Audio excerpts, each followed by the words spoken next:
I'm reading from Play the Man, and we're on for chapter 8. And this one's entitled Tenderness. There are many ways to express this word, tenderness.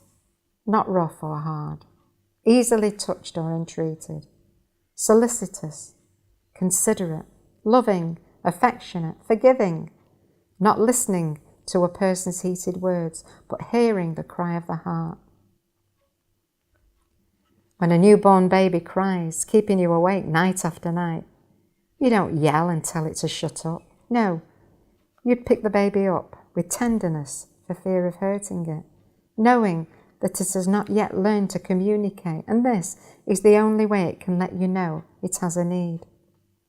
Sometimes when you're so passionate about someone, you want to hold them so tight, but for fear of harming them, you have to consider their fragility and treat them with kid gloves. This is the way God wants husbands to handle their wives. They could so easily be heavy-handed and physically force them into submission, but Christ's way is to handle his church with care, as he himself would wish to be treated. This is the way God treated Job's wife. When after all the disasters and the animals being destroyed, her children killed, and now her husband afflicted, she told Job to just give in and just curse God and die. But God didn't regard her impulsive words. He could see in the depths of her heart the deep anguish she was in, and knew that what she said was motivated by the desire to see her dear husband out of his awful pain. Job was doubly blessed by God after his trial, but Mrs. Job was there alongside him in it all. God opened her womb, and it was to her that Job had his second family. No, God didn't cast her aside for unwise words. He forgave, blessed, and elevated her. My husband often says, you are in control of your own emotions. When he first started to use this saying, I used to get really ruffled. On the occasions when I said things like, the children did this and made me really angry, or you didn't do that and you made me really frustrated, he would come out with this saying and it would infuriate me. No, Joanna, you allowed yourself to get angry. You allowed yourself to get frustrated. You choose how to react to given circumstances. When Jesus was being crucified, he said, Father, forgive them. They don't know what they're doing. No, you are in control of your emotions, nobody else. Sometimes there is nothing worse than having a godly husband. You can't give vent to your feelings and indulge your anger or frustration because he's challenged and convicted you. And you know he's right. But then, he has to live by the same rule, and it has certainly made things run more smoothly in our household. Because of my upbringing and my incapability of being able to say the right thing at the right time, I know there have been occasions during our marriage when I've almost driven Morris insane. Colossians 3 verse 19 says, Husbands, love your wives and be not bitter against them. Ephesians 4 verse 26 and 27 says, Be ye angry and sin not. Let not the sun go down upon your wrath, neither give place to the devil.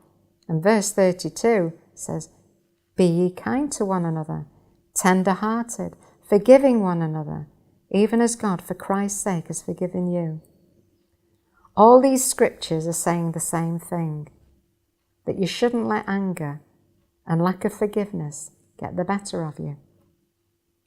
Morris and I have different dispositions. He used to be extremely patient, and it would take him a long time to come out with how he really felt when angered. Me, on the other hand, I'd blow a fuse even before the electricity had been switched on. I was so touchy and prickly that people had to be very careful when approaching me because I could bite their heads off without warning. A great deal of our character differences were ironed out before we were married because having been friends for such a length of time meant that we had already overcome many difficult situations. Maurice was always soft and forgiving, whereas I would be moody for a few days and wasn't satisfied until I'd made whoever had wounded me pay for their sins. But marriage is altogether different. Before tying the knot, I could storm out of a room and go home, or open a car door at traffic lights and run off. I needed time and space in order to simmer down. But now home was where I lived with Maurice, and there was no privacy. We even shared the same bedroom. I soon found that Maurice was not one to let me simmer. He would hound me from room to room until he trapped me. He'd stand in front of the door so that I couldn't get away and sort out our differences there and then. It would drive me mad. I felt like a caged animal, and I would fight and claw verbally to resist him. But all credit to Maurice. He stuck with it and never let me off the hook until he'd worn me down. He didn't care how he did it, whether it was pleading, grovelling, shouting, demanding, crying.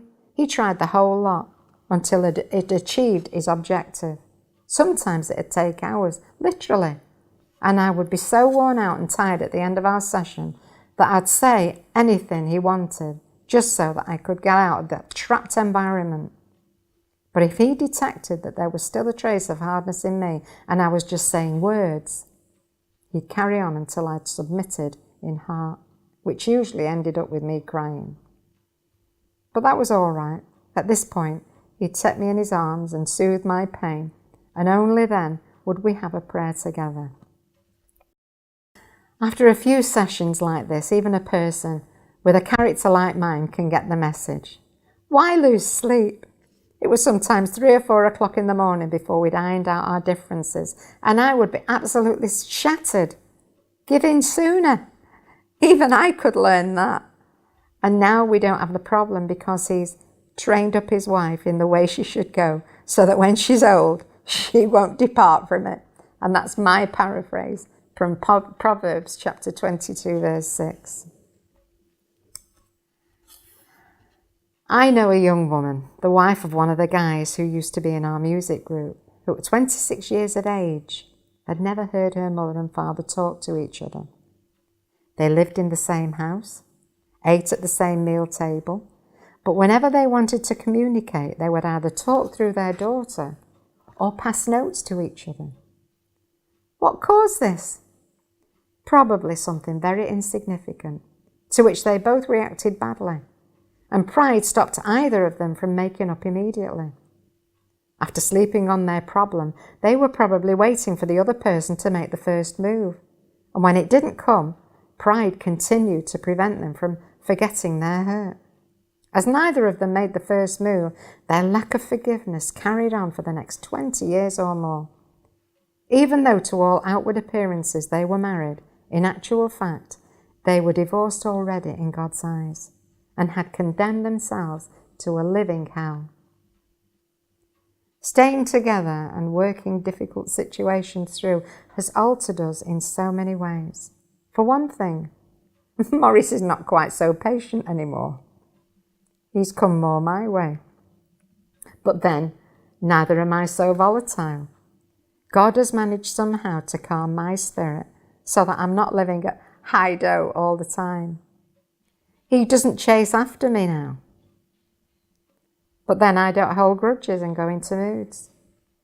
So we've met somewhere in the middle, and instead of our characters being conflicting, they are now much more complementary. Is being tender-hearted really worth the effort? It really is.